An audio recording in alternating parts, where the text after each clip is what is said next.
Assalamualaikum warahmatullahi wabarakatuh.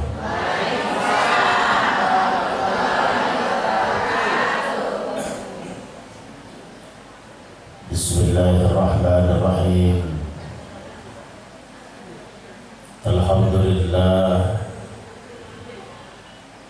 nahmaduhu wa nasta'inuhu wa nastaghfiruh wa na'udzu billahi min shururi anfusina wa min sayyiati a'malina. May yahdihillahu fala mudilla lahu wa may yudlilhu fala hadiya lahu. Allahumma salli wa sallim wa barik ala sayyidina Muhammadin sallallahu alaihi wasallam wa huwa ibnu Abdillah wa ala alihi wa ashabihi wa man tabi'ahu huda. Qala Allah Ta'ala fil Qur'anil Karim, a'udzu billahi minasy syaithanir rajim. Subhanaka la ilma lana illa ma 'allamtana innaka antal alimul hakim. Wa qala ta'ala aidan wasari'u ila maghfiratin min rabbikum wa jannatin 'arduha as-samawati wal ardu u'iddat lil muttaqin. Wa qala an-nabiy sallallahu alaihi wasallam ittaqillaha haitsuma kunta wa atbi'i sayyi'atal hasanata tamhuha wa khaliqin nas bi khuluqin hasanin. Wa qala ta'ala aidan taraktu fikum amrayni lan tadillu ma tamassaktum bihima kitaballahi wa sunnati nabiyyi. Jamaah wabil khusus para alim, para ulama, para ustaz, para ustadzah, para guru, Bapak Imam, Khatib Bidal Hari Masjid Al-Muttaqin yang dimuliakan Allah, Bapak Kepala Desa Dusun Raja dengan segala perangkatnya yang sama-sama kita hormati, para sesepuh, bini sepuh, tokoh masyarakat, tokoh adat, tokoh pendidikan, juga kepada pengurus Ketua BKMT Kecamatan Ketahun dengan segenap jajaran pengurusnya dan seluruh jamaiyah pengajian yang tergabung dalam BKMT Kecamatan Ketahun, ibu-ibu yang hadir, yang sudah royo-royo, yang sudah rela meninggalkan keluarga dan suami demi Dusun Raja tercinta.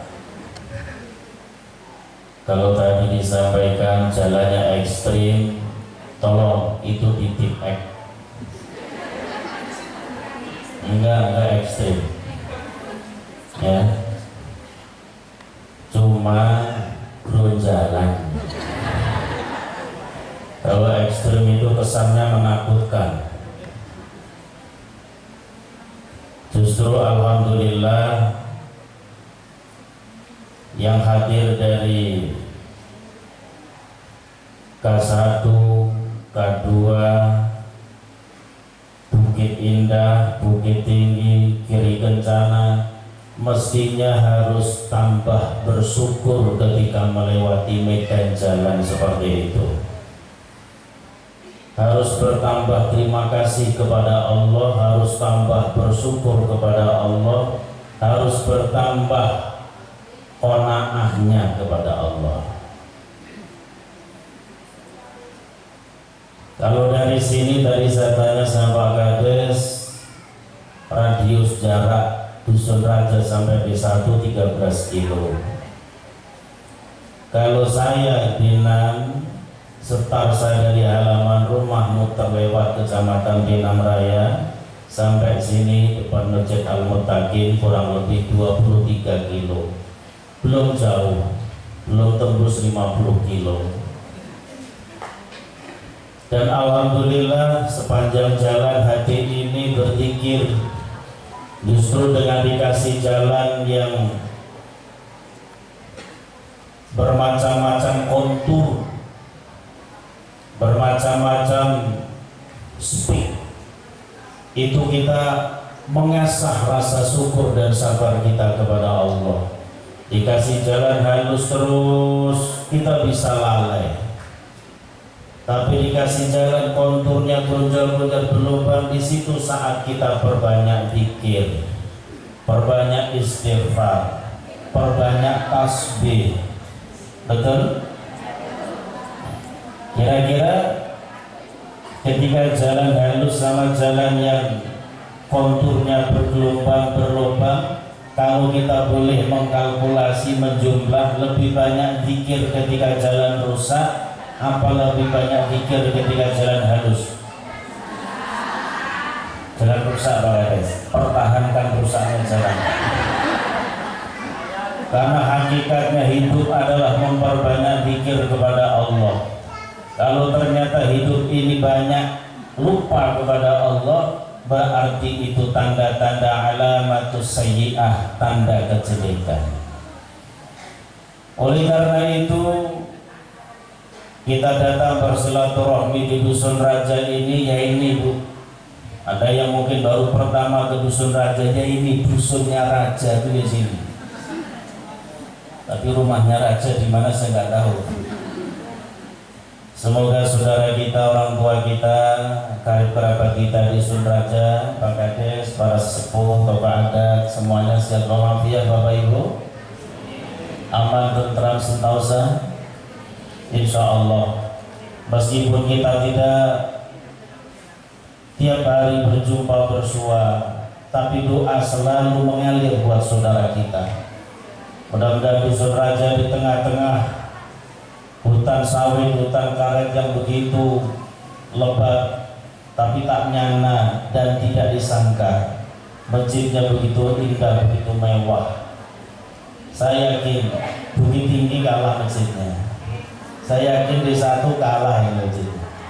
Dusun Raja loh, AC-nya berapa coba itu? Jangan main-main sampai di Dusun Raja. Mungkin di antara jamaah ada yang bayangan pikirannya tadi bergelah, yuk kayak apa nanti kita pengajian di sana ya. Mungkin masjidnya tengkrayat, di luar ekspektasi, di luar dugaan. Kalau masjidnya aja kayak gini, gimana hati penghuninya? Amin ya Rabbal. Saya berprasangka baik, indah, megahnya masjid Dusun Raja ini Al-Muttaqin. Semoga seindah hati dan jiwanya penghuni dan penduduknya. Amin. Begitu nyamannya kita masuk di Masjid Al-Muttaqin, insya Allah saya berprasangka baik, senyaman itulah hatinya saudara kita di Dusun Raja. Amin ya Rabbal.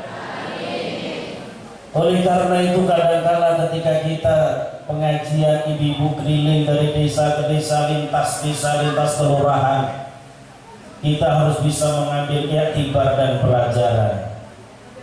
Setiap langkah, setiap ayunan kaki, tangan, semua itu menghasilkan manfaat dan faedah.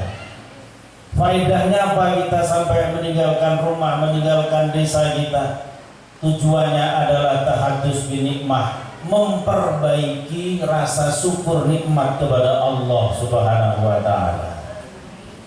Oleh karena itu hari ini kita datang ke Dusun Raja silaturahmi pertama, kedua thalabul ilmi, yang ketiga jihad fisabilillah, yang keempat adalah dalam rangka menjalin ukhuwah Islamiyah. Kita jadikan ini sebagai motor penggerak jalannya roda dakwah di Ketahun. Kalau kita mengharapkan roda dakwah itu berasal dari kaum laki-laki, kayaknya pengajian BKMT laki-laki nggak ada ya Pak Ade. Pengurusnya ada. Pengajian yang begitu spektakuler rata-rata dimotori oleh para hawa, para ibu, para wanita. Yang artinya apa? Kita para lelaki tak bisa dan tak boleh meremehkan, memandang sebelah mata. Meskipun mereka tampak lemah, tak berdaya, tapi sekali bergerak bersuara lantang. Beginilah cerita dan kisahnya. Islam bisa diterima di ujung sana, di ujung sini, bukan karena sesosok lelaki, tetapi Islam memang yang membawa Rasulullah seorang lelaki mulia. Tapi tersebarnya agama Islam tidak boleh dipungkiri. Ini semua karena jasa-jasa para wanita tangguh, wanita yang mulia, yang semoga ini menjadi sababiyah. Ibu sebagai para wanita yang menuntun suami dan anak-anaknya ke surganya Allah Subhanahu wa ta'ala.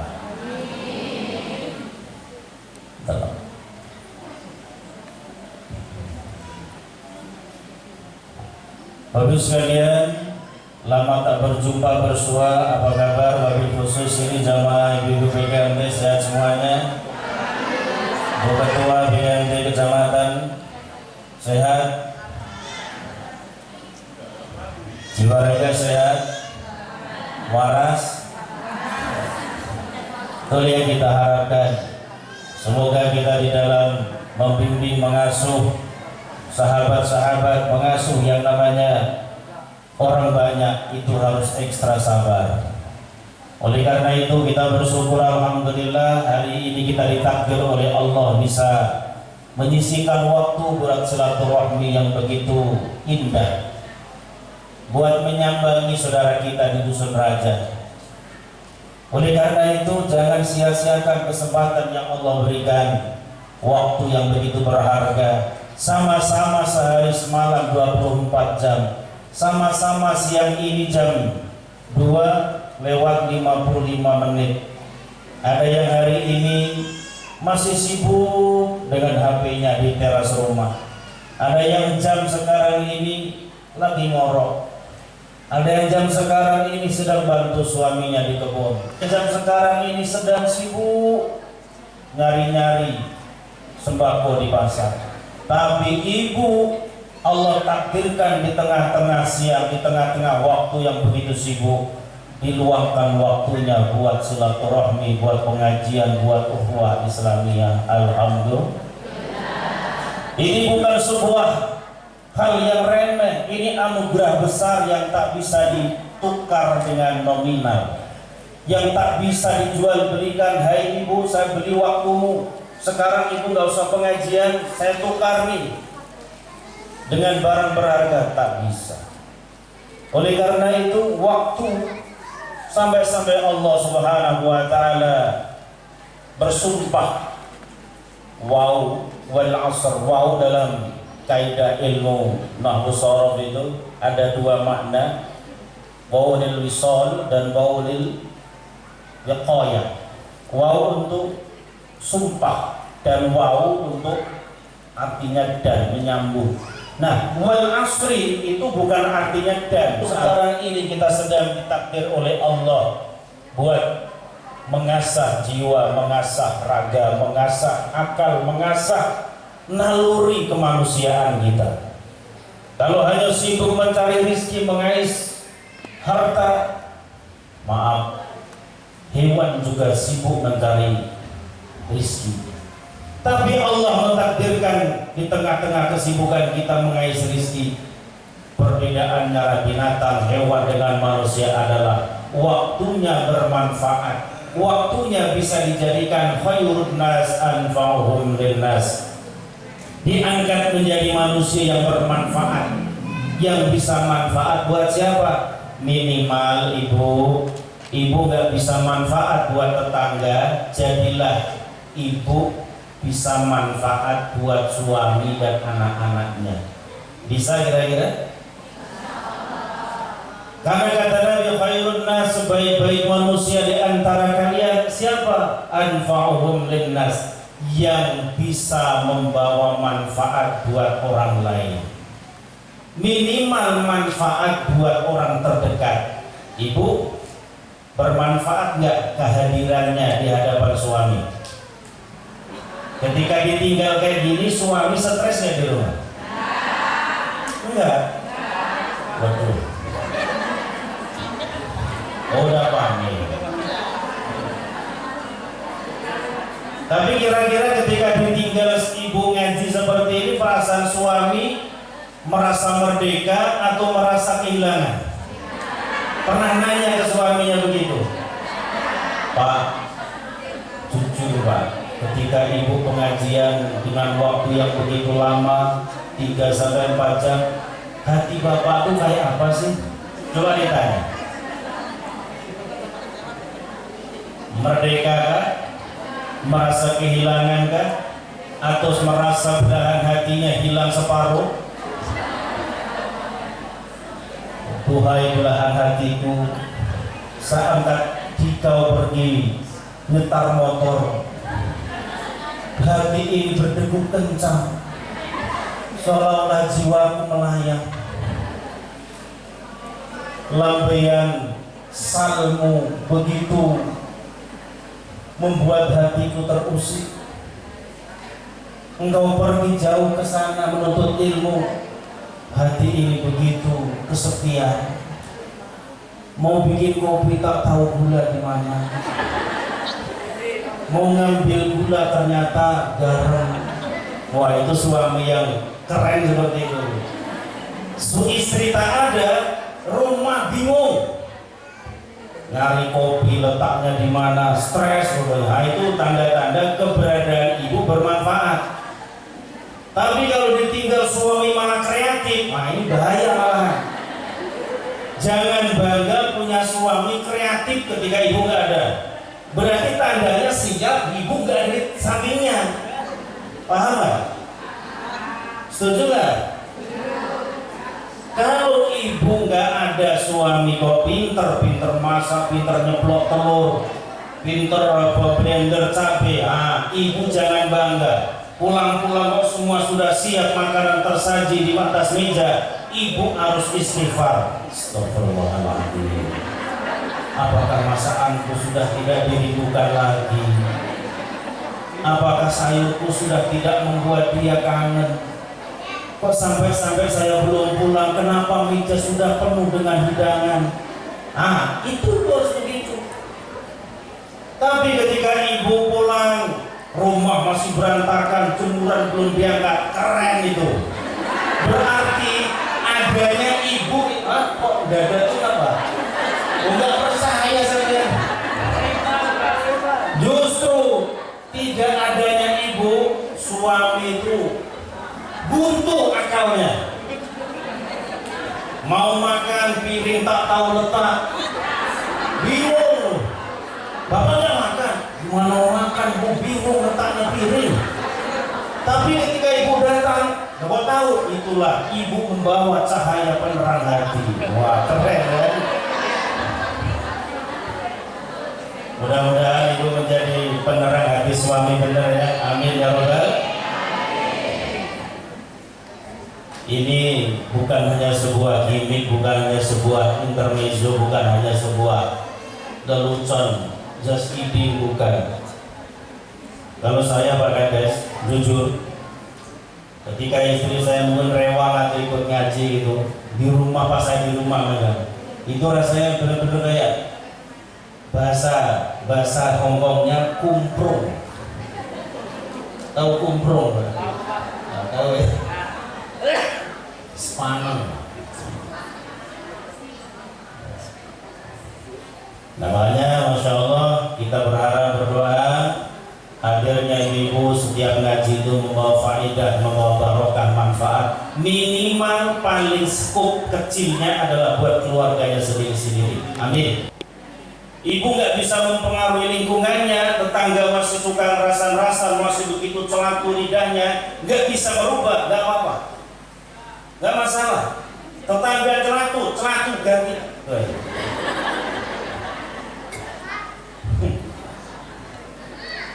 Minimal bisa membawa efek baik, positif, aura positif buat rumah tangganya. Itu aja. Gak usah terlalu loncatannya terlalu jauh, gak usah. Umum madrasah ibu adalah sebagai sekolah. Bagi siapa? Bagi anak-anaknya. Makanya ibu adalah seorang al-ustadzah, seorang guru pendidik. Makanya sering saya katakan, Pak, jangan remehkan istri kita itu, Pak. Istri kita itu adalah sesosok manusia, sesosok orang yang begitu tangguh, yang begitu multitalenta, yang tak bisa ditukar dengan benda. Istri kita itu ketika di rumah kadang berubah menjadi cleaning service, berubah menjadi bidan dan perawat, berubah menjadi seorang petugas laundry, kadang menjadi seorang koki. Coba sekarang logikanya, kalau kita nyewa seorang pekerja asisten rumah tangga sebulan kira-kira berapa? 1,5 juta, 2 juta. Ibu pernah digaji suami? Coba yang banter nggak apa-apa deh. Pernah digaji suami? Enggak. Dan memang nggak pantas sampai untuk digaji. Kenapa? Karena pekerjaan yang ibu kerjakan itu tidak bisa dinilai dengan rupiah. Kalau berbahasanya diberi, itu tak bisa mengganti jasanya seorang istri. Dan istri itu, Pak, Masya Allah, ketika satu waktu dalam waktu durasi 15 menit 10 pekerjaan tercover semua, Pak. Betul? 15 menit selesai 10 pekerjaan. 15 menit neklekan magic, nyuci, nyapu, sambil goreng iwak kata Bu Rusti, sambil gendong anaknya ngempengi, suami rewel dimpengi juga. Terus macam-macam pekerjaan sekali waktu langsung bisa diayahi, bisa dikerjakan. Tapi kalau seorang suami, Pak, jujur, Pak, kita nggak sanggup itu, Pak. Sekali kerjain satu ya satu tuh tok sampai selesai. Coba, Pak, nyapu, Pak, ya nyapu tok itu aja. Sambil nyapu selesai, nggak ada sampingan kerjaan lain. Dan hebatnya lagi, 10 pekerjaan selesai plus bisa chattingan, sambil Facebookan, sambil WhatsAppan. Keren ya seorang istri itu. Sambil megang HP bisa cek kodian belanja delivery, Pak. Lebih mantap lagi, Pak. Ini jangan remehkan, Pak. Kelihatannya tuh greget nih, gitu, Pak. Ya memang mata istri itu greget nih. Justru baik seorang istri itu yang bikin greget nih suami, itu biasanya istri sing ngangel itu greget nih. Ya. Jadilah istri yang banyak bicara di hadapan suami. Biar apa? Satu, suaminya punya ring kendali pakem. Kalau istrinya banyak diam, ngeblong suami itu. Ya. Dan pahala ekstra dari suami itu justru bersumber karena istrinya banyak ngomong. Suami mau gerak kemana, disemprot. Kemana, Pak? Ya rokok. Ya. Bapak mau rokok, disemprot lagi. Jangan banyak rokok, disemprot lagi. Ada kendali. Tapi kalau istri diam itu, Masya Allah, itu malah membahayakan suami. Istri-istri para ulama itu pernah ada survei kajian. Istri para kiai itu kebanyakan banyak ngomong, alias cerewet, kecuali istri saya. Bukan saya takut istri saya, enggak ya, cuma istri saya lebih berani gitu. Bukan saya takut, cuma istri saya lebih berani. Terus dan jadilah seorang yang bermanfaat minimal buat keluarganya, ya. Dan tentunya di zaman yang begitu modern ini kita dituntut ikut berpartisipasi bagaimana mencerdaskan keluarga. Makanya dikatakan Imam Ali karramallahu wajhah menyampaikan pesan Rasulullah sallallahu alaihi wasallam, la yazalu dinu wa dunya qaimaini madamat arba'atu asya. Dunia dan agama kita, agama Islam ini tidak akan roboh, tidak akan hancur, tidak akan rusak selama 4 pilar itu masih berfungsi dengan mestinya. Pilar apa saja itu? Kalau bahasa sederhana gini Pak Kades, dusun raja ini ekonominya, sosialnya, masyarakatnya dan agama Islam yang ada di dusun raja tidak akan rusak, tidak akan hancur, tidak akan binasa selama 4 komponen, 4 unsur masyarakat ini terus bergerak berjalan sesuai dengan poksinya, tupoksi, tugas pokok dan fungsinya. Siapa itu? Kata Nabi, wa madamal aghniya la yabkhalu.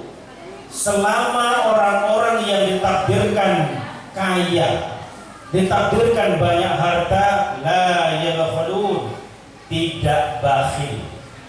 Tidak apa? Selama orang berpunya, selama orang yang dianggap kaya tidak pelit, sosial masyarakat, kedamaian, ketentraman, kondusivitas, keayeman, kedamaian pasti akan terjaga. Tapi kalau orang kaya sudah mulai pelit, muncul, makanya jangan salahkan. Ini rumus Pak, rumus dalam ilmu sosial, sosiologi. Ketika banyak kejahatan merajalela, pencurian, perampokan, pemutilan, pencopetan, itu disebabkan berangkat dari mulai banyak umat yang ditakdir kaya mulai terjangkiti jiwa pelit. Kalau pelit, bakhil, medit alias kikir mulai merajalela di masyarakat, ini rumus Pak, kalau diingat-ingat aja, pasti akan bermunculan bibit-bibit anarkis, bibit-bibit kemaksiatan, bibit-bibit kecurangan, bibit-bibit kejahatan. Orang mencuri, orang mengambil hak orang lain. Di antara penyebabnya muncul kebakilan di daerah kita.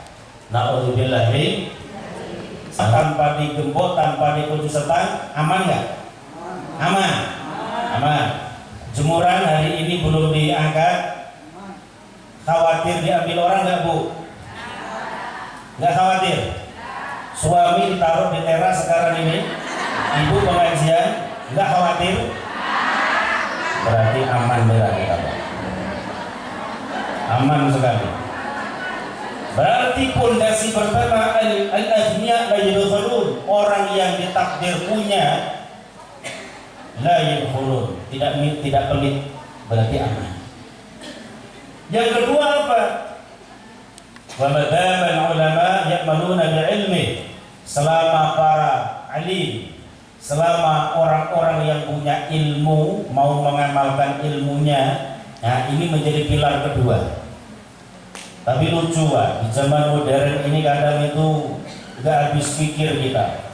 Kita sekolahkan anak kita tinggi-tinggi, kita kuliahkan berapa ratus juta, kita tebus. Ngambil jurusan ini, ngambil jurusan itu, selesai wisuda, tiba-tiba tidak nyambung apa yang dia kerjakan. Jurusan ekonomi, jadi guru olahraga. Ngambil jurusan komputer, ternyata dia tugasnya tukang kebun. Kadang-kadang tidak nyambung, makanya sesuatu yang tidak nyambung dengan fak ilmunya, fangtadhir sa'ah, maka tunggulah kehancurannya. Makanya sekarang harus hati-hati. Al-alim bimakna setiap orang yang punya ilmu. Di sini sifatnya umum. Ya. Alimun itu kalau dalam ilmu nahwu adalah isim nakirah yang sifatnya umum. Kalau al-alim berarti isim makrifat, berarti dia ahli agama. Tidak kan Bu? Kalau cuma alim berarti setiap orang yang berilmu. SOS, SPD, SPDI, SE, apalagi SH, itu alim namanya. Tapi kalau al-alim ada al-ma'rifat di situ, al-alim itu berarti yang disebut al-alim itu adalah khususon SAG. Orang yang ngerti ilmu agama, bedakan. Itu rumus. Jadi kalau wa madama al-alim, wa madama alimun, selama orang yang alim, orang yang punya ilmu apa saja, mau mengamalkan ilmunya, di sini sarjana di dusun raja ini Pak Kades pernah sensus berapa orang Pak? Udah banyak ya? Udah banyak. Dikerahkan. Punya kreativitas apa di dusun raja ini? Ya, mungkin kreativitasnya buat snack khas dusun raja apa? Tempoyak.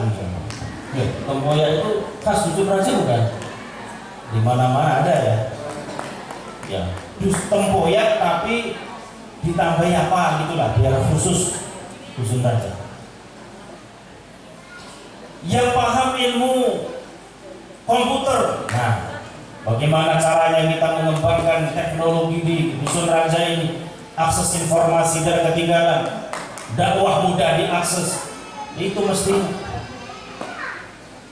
Oleh karena itu peran para orang yang berilmu itu menjadi penopang jalannya roda dakwah Islam dan jalannya roda kedamaian dunia.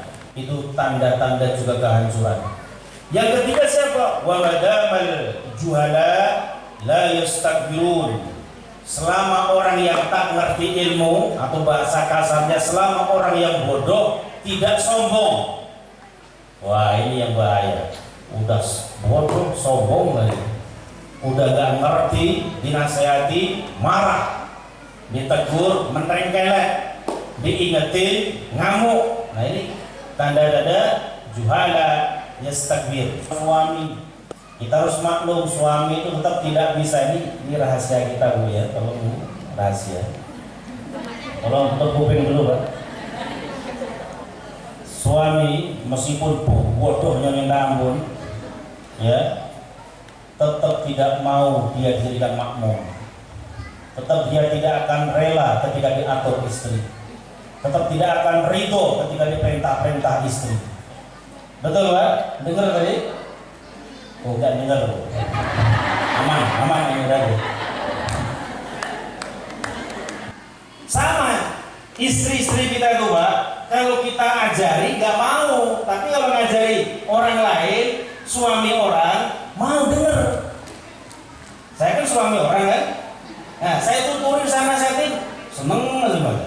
Coba gantian suami yang nuturin, ceramah segala. Lucunya manusia seperti itu. Makanya Ibu, hati-hati ya. Kita kalau nggak paham, nggak ngerti, mendingan diam. Ya, jangan sampai kita melawan, jangan sampai kita marah, jangan sampai kita membantah. Karena tanda-tanda kehancuran agama dan dunia ketika kita tidak tahu, tapi kita menjadi sok tahu. Baru membaca media, membaca ilmu di YouTube, baru beberapa alimnya, beberapa bait, beberapa bab, beberapa judul, sudah seolah-olah cakrawala ilmu dunia kita habiskan. Padahal baru sedikit. Wah, kemarin ini yang lebih viral, lebih baru-barunya booming, Free Palestine, boykot produk Israel, yang berafiliasi, yang punya kontribusi ke Israel. Saya pernah memprotes di antara badan fatwa MUI Bu. Jujur saya juga pernah menjadi ketua MUI, tapi saya fatwa kemarin pun belum cocok saya Pak. Kenapa? Maaf, hanya menyampaikan fatwa keharamannya membeli produk yang berhubungan dengan Israel, tapi sayangnya tidak pernah dibuat list daftar merek produk PT perusahaan apa saja yang diharamkan. Yang Ibu terima itu bukan resmi Bu. Produk-produk yang Ibu tuh yang di WA, di Facebook itu bukan list dari MUI, bukan list dari pemerintah, nggak resmi.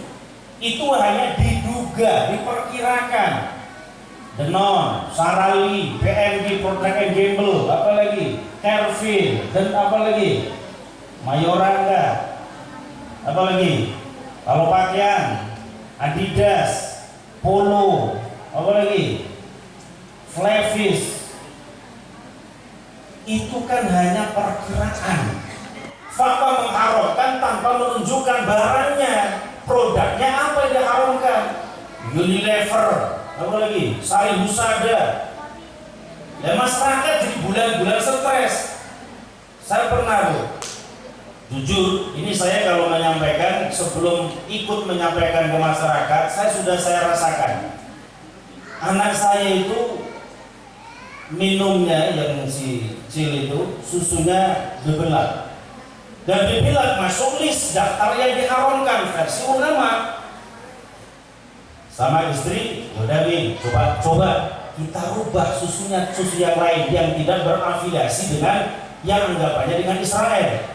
Saya berikan produk lain, Pak. Apa yang terjadi? Kotaknya saya sembunyikan, langsung saya buka di wadahnya, saya buatin. Ini nak, diminum. Baru 3 tahun anak saya. Pas diminum, diludah-ludahin. Kenapa nak? Gak enak. Gak enak. Artinya gak cocok ya. Yaudah, sedekahkan karena anak yang mau sedekahin nanti. Ganti yang lain lagi, yang katanya gak berafiliasi dengan Israel. Saya beli, saya kasihkan. Gak mau lagi. Waduh, yang mau, yang semuanya anggapannya bermerek yang ke Israel. Dari situlah saya mengambil istinbat hukum. Kalau caranya seperti ini, kita ingin menolong anak-anak orang Palestina dengan cara tidak membeli produk, kita membunuh anak kita sendiri. Padahal cara yang tidak tepat. Masyarakat tidak perlu boikot. Siapa memboikot? Yang memboikot adalah pemerintah. Gitu. Kalau pemerintah yang memboikot, berikan solusi produk-produk yang boleh kita pakai. Mestinya begitu, bukan keluar hukum, haram hukumnya. Dan terus kita stres sendiri. Akhirnya dia ke warung, baca dulu. 5 menit gak kelar-kelar. Ini produk Israel bukan ya? Oh gak tahu, gak jadi ya. Beli apa? Tempe. Oh tempenya belinya dari mana ya? Dari Israel. Gak jadi goreng tempe ya. Stresnya kita. Dah santai aja, Bu. Hukum haram itu minimal ada 2. Hukum haram mutlaqan wa ghairu mutlaqan. Kalau mutlak, babi, anjing, homer, ya kan, narkoba, berzina, haram mutlak. Tapi kalau haramnya hasil ijtihad, itu masih bisa diminimalisir, bisa ditoleransi. Paham kira-kira? Gak usah bingung, ya, gak usah bingung. Akhirnya semua produk di rumah kita buang, jangan mubazir. Yang udah dibeli pakai, ya kan?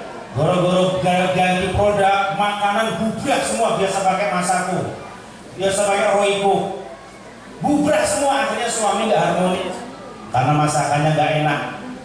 Ayo, akhirnya dampak apa namanya? Dampak domino, efek dominonya luas, Pak. Boikot itu nggak usah takut. Yang terakhir tadi saya katakan, rusaknya dunia dan agama itu disebabkan wa bada'al fuqara yabi'una akhiratahum. Asal orang fakir tidak menjual agamanya, tidak menjual Islam demi dunia. Karena dia miskin, dikasih sembako, dijual agamanya, pindah Islam, pindah ke agama lain. Naudzubillah. Terus cerdaskan keluarga, jangan sampai kita mengembek, mengkopi saja, tapi perlu ada. Ingat ibu, saya yakin ini yang hadir, saya buat 60% melek teknologi, 60% megang HP, 60% ngerti Facebook. Betul gak ini? Nah artinya apa? Pandai ngotak-atik Facebook, tolong pandai-pandailah juga menganalisa ilmu dalam dunia maya. Mana yang menyesatkan, mana yang membuat hidup pikuk, mana yang membuat tentram. Itu aja caranya. Mudah-mudahan berkah kita semuanya. sehingga setiap kajian dari siapapun ustaz dan gurunya bisa membuat kita semakin dewasa. Ilmu itu diantara fungsinya mendewasakan hidup, mendewasakan jiwa. Kalau tidak membuat jiwa kita dewasa, berarti ada kesalahan. Di mana kita belum siap dengan ilmu tersebut. Al-Fatihah. Bismillahirrahmanirrahim. Alhamdulillahirabbil alamin arrahmanir rahim maliki yaumiddin. Iyyaka na'budu wa iyyaka nasta'in ihdinas siratal mustaqim. Siratal ladzina an'amta 'alaihim ghairil maghdubi 'alaihim waladdallin. Amin. A'udzubillahi minasyaitonir rajim. Bismillah, alhamdulillah, wassalatu wassalamu ala Rasulillah. Hamdan syakirin, hamdan na'imin, hamdan yuwafi ni'amahu wa yukafi'u mazidah. Ya Allah ya Rabbana wa lakal hamdu kama yanbaghi li jalali wajhikal karim wa 'azimi sultanik. Allahumma inna nas'aluka al-huda wa tuqa wal 'afafa wal ghina. Allahumma ya muqallibal qulub tsabbit qulubana 'ala dinik. Allahumma tsabbit imanana wa tsabbit islamana wa tsabbit aqdamana ya Allah 'ala dinil Islam. Allahumma ja'alna syakura wa ja'alna sabura wa ja'alna fi a'yuni sabira wa fi a'yuni nasi kabira. Allahumma ighfir lana dhunubana wa liwalidina warhamhum kama rabbawna shighara. Wa li jami'il muslimina wal muslimat wal mu'minina wal mu'minat al-ahya'i minhum wal amwat. Allahumma asqina ghaisan mari'an nafi'an ghairu dharin 'ajilan ghairu ajil ya Allah. Rabbana atina fid dunya hasanah wa fil akhirati hasanah wa qina 'adzabannar. Subhana rabbika rabbil 'izzati 'amma yasifun wa salamun 'alal mursalin walhamdulillahi rabbil 'alamin. Al-Fatihah.